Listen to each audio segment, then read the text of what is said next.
T.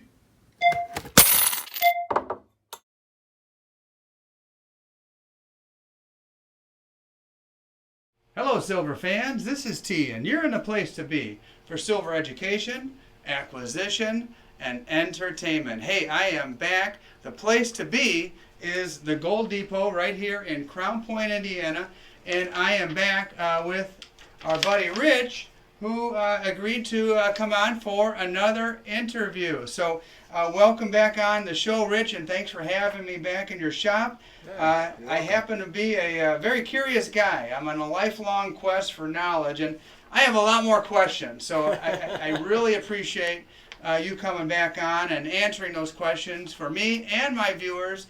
So far, we've made a couple videos together, and I've gotten some really good feedback. People appreciate learning. There's so many new stackers and even veterans who have been doing this for quite a while. And we are on a lifelong journey to try to learn more about this because ultimately what we learn is going to make us better stackers and going to lead to more gold and silver in our safes. So without any further ado, let me just start by asking some questions. What is the cheapest silver you have in the store? And when I say cheapest, understanding that everything's screwy, premiums are screwy, the spot doesn't match the physical and price, and so if someone wanted to buy just the best bang for their buck, what's the best silver to buy? 90%. Okay. 90% silver. Your old U.S. Constitution. That's the closest you're going to buy to spot. I mean, you could buy it basically, for a little bit over melt value. So, like a quarter melts for $4, $4.50. You could buy it for, $5. So that's your best bang for your buck when it comes to silver. Other than that, your generics. I mean, I know in this area, in this region, we're the cheapest. We're at 29 an ounce. Okay. And back to the junk silver. I watch YouTubers from all over the country and literally all over the world. And in different spots, junk silver, aka constitutional, is drying up. You guys can't find it at the LCSs anymore. I notice you still have some in the shop here. And we have very low quantity though of 90%. Typically where you would have bags of 90%, you don't have it now. I noticed not long ago, just a week ago or so, I saw that you had two big bags of $25 face, and I don't see them in your case there anymore. Yeah, and $25 bags are really small. I mean, typically we would sell bags of $100 to $500 in face at a time. So when you see bags of $25 in face, it's really, really low for 90%. Typically we would sell at $100 face and up. Wow. Speaking of like the stock, and how often do you purchase or restock the store? Is stuff still coming in? Bullion is not coming in over the counter. It's dry everywhere. I mean, I talk to dealers all over the country. I mean, bullion is, people aren't selling, like I said, I think in the previous videos. They're just not selling. So everybody's hoarding, everybody's holding. They're waiting to see where everything's going. And if somebody does bring it in, it might be a 10-ounce bar here or there. It might be 5 or 6 ounces there. But it's mainly numismatic that's coming in over the counter. You mentioned you got a couple collections in this week? We did buy a couple collections this week, over the weekend and the later part of last week. Any interesting stuff? Yeah, quite a bit. A lot of seated stuff, like seated $half, half dimes, quarters, some bust halves, a lot of good silver dollars. Speaking of silver dollars, we're going to get to this in a little bit. Maybe I'll take the camera over to the other side. But you mentioned that that's your forte, the silver Morgan dollars, peace dollars.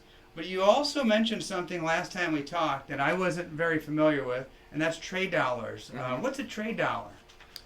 Trade dollars are, should I show you a trade dollar?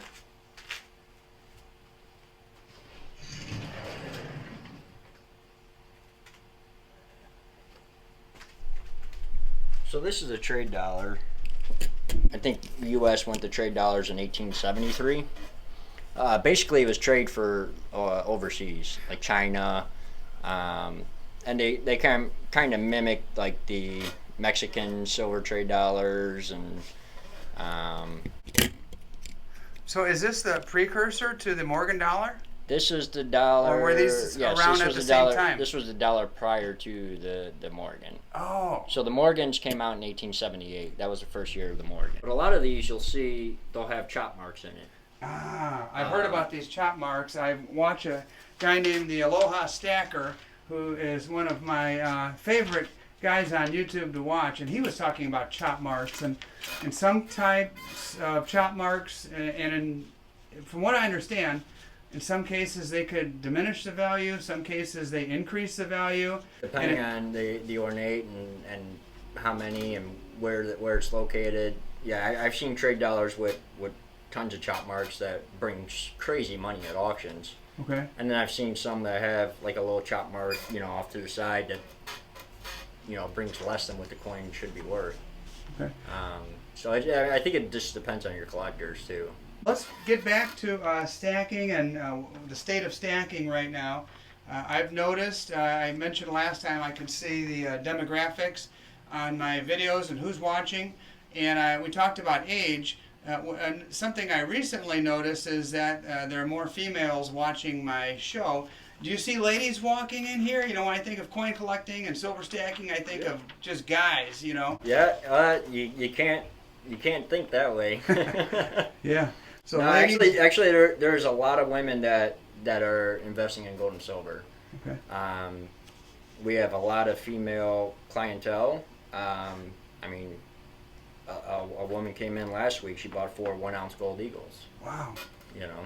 So I mean, a woman came in today. She bought a roll of 1-ounce silver rounds, generic rounds. Okay. Women come in all the time buying silver and gold. Has it always been the case, or because I never noticed before? But it's probably like 3 to 1 guy. Okay. In the past, where now it's like maybe 2 to 1. Okay. Well, that's definitely on the increase. Mm-hmm. We are in Crown Point, Indiana, which is basically in the shadows of the steel mills. And over 100 years ago, all these waves of ethnic groups came to Northwest Indiana to work in those mills. Polish, African American, Mexican, and Puerto Rican. Don't ever confuse the two. Tons of Greeks, Asians, Macedonians, and Serbians. Don't ever confuse those two either. So let me ask you this.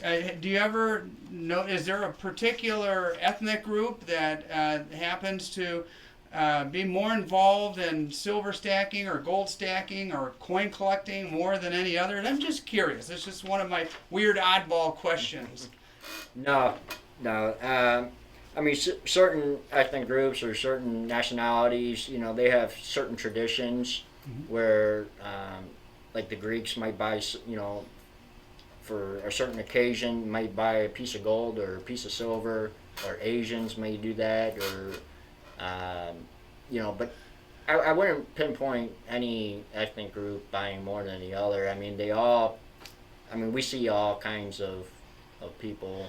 So the silver stacking, the gold stacking, what you're saying, this is universal. It's universal. Across the entire globe. Doesn't matter if you're from India, China, Germany, you name it. That's why they all got mints. Yeah, that's right. And so everybody values gold and silver. That's. You got to remember, so gold and silver is really the true currency of the world. Mm-hmm. It always has been. In my opinion, it's always going to be. Our paper is nothing. That reminds me, a lot of, maybe some of our younger viewers, and maybe, who knows, but paper started out as basically an easier form to carry. Well, it was backed by gold and silver. Your value, but you could cash that paper in for gold and silver. Correct. When I first got here, you mentioned that you've got a couple neat paper pieces of currency. Can you pull those out and show us? This would be an old U.S. note, and this is in bad condition, but this would be a large silver certificate, and then this would be a large $10 gold certificate. So these aren't like your best numismatic or anything. This you're just showing No, me this is as an basically example. Yeah. The conditions on these are pretty rough. Yeah. I mean, not so much on the one as much as on the gold certificate, but It is really cool to point out though that you would cash this in for so it's a silver. How much silver would you get for a $1? Whatever. Was there an established dollar amount back then? probably based on the current rate of the trade of silver and gold back then. $10 in gold coin. So this. So like $10 in gold coin would be like a $10 gold coin. Yeah. A dollar would be like a silver dollar. And we're still today we're over 50% off of our all-time high. So your best investment would be silver. That's your best upshot. Mm-hmm. Because I mean you can double your money on silver. Gold, you're not going to double your money. You can take $10,000, buy silver, and take $10,000 and buy gold. And if silver went up to $48 or $50 an ounce, well, you just almost doubled your money. And versus gold going to $2,000 an ounce, you made a few $100s an ounce. I think that's probably part of the reason why you're a silver stacker at heart. Is that correct? That's right. Mm-hmm. Yeah. Silver's where it's at. And platinum. Yeah. Platinum too, huh? See, I don't know anything about platinum. That's a whole nother education right there. Yeah, platinum. Buy platinum. Last time you told me that your forte was those Morgan dollars, your peace dollars, your trade dollars. I'm going to swing the camera over to the other side because I've got to see. I want to look at your Carson Cities. So that's been one of my dreams to own a Carson City. So let me swing that camera over there.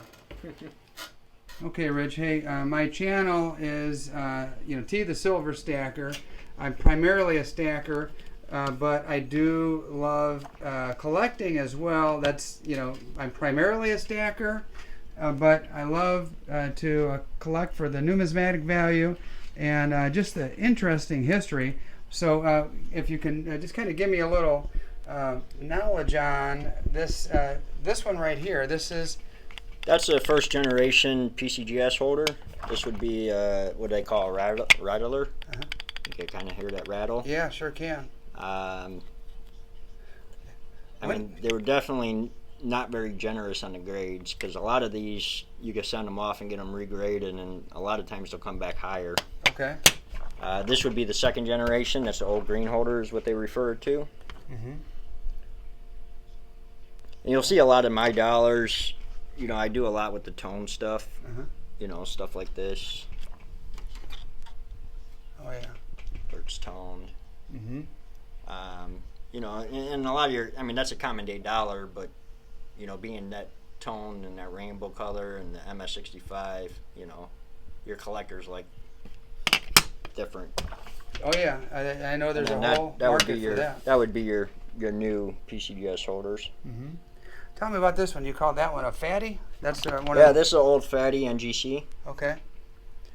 Original version of NGC. Did they come out around the same time, NGC and PCGS, or do you have any knowledge about that? I'm not sure who came out first. Okay. I want to say NGC, but I'm not 100% on that. Uh-huh. Okay. And what do you have over here? That's a 78cc. This is a variety. That's a VAM 11. It's got lines in the wings. Okay. Which are back here. Uh-huh. And so these are some of your more like what I would be run-of-the-mill entry level CCs. Carson Cities.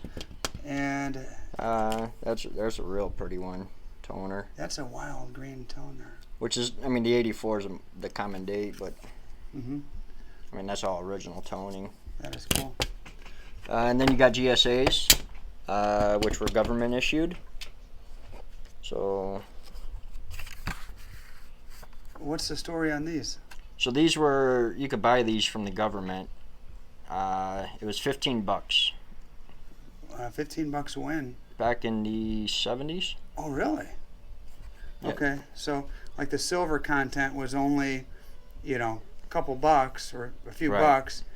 but for 15 you But could you didn't know what you were getting either. Really? So, somebody could have got, a 79 cc, which is like $6,000 for $15. Wow. You know. Yeah, I've seen those cases. But even the 81 cc, I mean, or 85 or an 89 cc, I mean, they're not cheap today.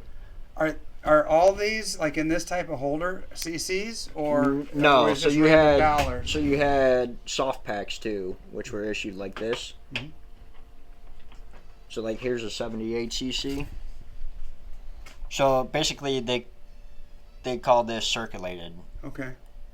It wasn't circulated because it come back at MS-63, but the government would referred it to as circulated. Okay. So like this dollar here, it cost them $3. Oh gosh. $3, and that was in '73. Wow, that's amazing. See, I'm learning all kinds of new stuff. So yeah, over here. two ways they came: soft packs and hard packs. Soft packs were considered circulated, hard uncirculated. But they weren't all exclusively CCs that came like that. You could just get so a there was Philly, some other a dates New too. Orleans. So like here's an '87 GSA in the soft pack. There's a 80 in a soft. So I mean there was other dates just besides the Carson Cities. And there go those red fields that we talked about last time. Yep, Redfields, which is a great story. Oh yeah.